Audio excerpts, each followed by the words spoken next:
Selamat datang kembali di sesi kupas tuntas kita. Kali ini nih kita mau lihat lebih dalam bagian pertama dari buku Yuval Noah Harari yang 21 Lessons for the 21st Century. Fokusnya di sini apa yang Harari sebut sebagai tantangan teknologi. Jadi misi kita bareng-bareng ya, mau coba gali inti dari potensi ancaman sama pertanyaan-pertanyaan besar gitu yang muncul dari gabungan infotech dan biotech. Siap ya Anda buat lihat apa sih yang paling penting dari sini? Siap. Ya, intinya memang Harari melihat gimana teknologi baru, utamanya AI sama bioteknologi ini, ya selain ada janji kemajuan, tapi juga justru nantang nilai-nilai dasar kita loh, kayak kebebasan, kesetaraan, potensi gangguannya itu besar banget menurut dia. Oke. Ayo kita bedah langsung deh. Yang lumayan bikin kaget di awal itu kan soal potensi pasar kerja yang bisa dirombak total sama AI dan biotech ini.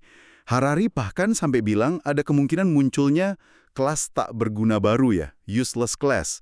Wah, ini kedengarannya serius ya. Persis. Jadi Harari itu nekenin AI ini sekarang nggak cuma unggul di tugas fisik, tapi juga kognitif, termasuk ngenalin pola emosi manusia. Sesuatu yang kita anggap intuisi kan biasanya. Oh, jadi bukan kayak dulu ya. Dulu kan mikirnya, kayak kusir jadi sopir taksi gitu, masih ada peralihan. Nah, perbandingannya Harari itu lebih ke kuda di abad 19, yang perannya hilang sama sekali gitu. Bukan kayak kusir yang masih bisa pindah profesi. Akibatnya ya, karir jadi nggak stabil, terus kita dituntut buat, reinvent diri terus-terusan. Belajar lagi. Susah juga kalau mau berserikat katanya. Terus, kok bisa ya perubahannya secepat itu? Di buku ini kan disebut ada kaitannya sama pemahaman kita soal biokimia manusia. Jadi kayak sains bisa ngehack manusia gitu. Iya, bisa dibilang gitu. Pemahaman biologis kita soal emosi, soal pilihan, itu jadi bahan bakar buat AI, biar bisa prediksi bahkan manipulasi keputusan manusia. Makanya peran-peran kayak bankir, pengacara, yang dulu kita anggap aman karena butuh mikir, sekarang jadi ikut terancam juga. Ini bukan otomatisasi biasa soalnya. Menarik. Terus ada lagi soal pergeseran otoritas nih. Kita kan sehari-hari udah biasa ya, pakai Google Search buat cari info, udah percaya aja gitu. Nah, Harari nanya, gimana kalau kita makin pasrah aja gitu, ngasih keputusan penting, bahkan yang etis ke AI? Contohnya yang sering disebut itu kan dilema mobil otonom. Kalau kecelakaan nggak bisa dihindari, siapa yang dipilih AI buat selamat? Argumennya sih, AI nggak perlu sempurna-sempurna amat, cukup lebih baik aja dari manusia yang, ya tahu sendirilah bisa capek, emosi, atau salah. Otoritasnya jadi pindah.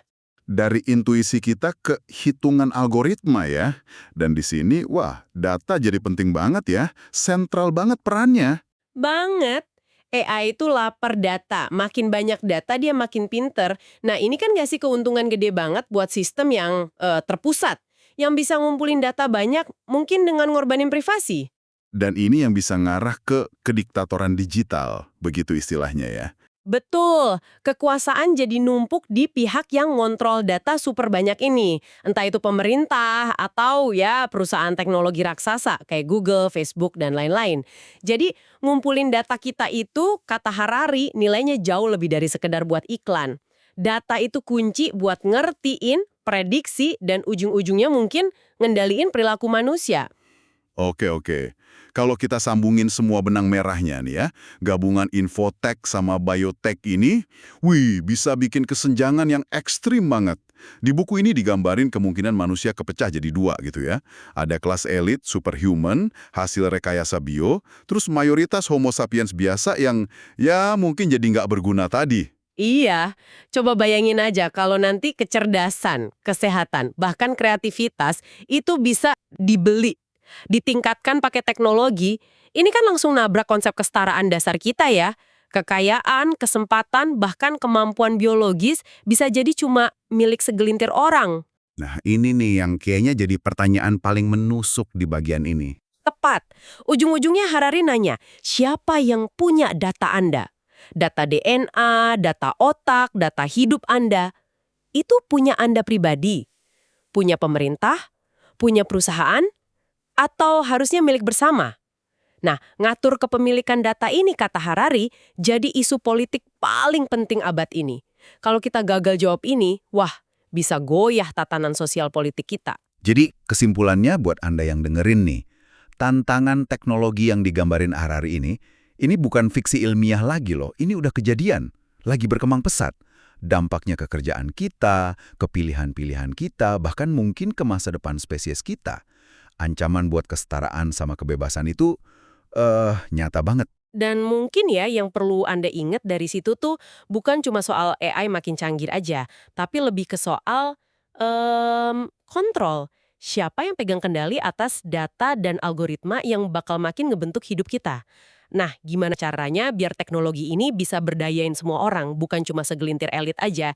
Itu mungkin pertanyaan buat Anda renungin habis ini.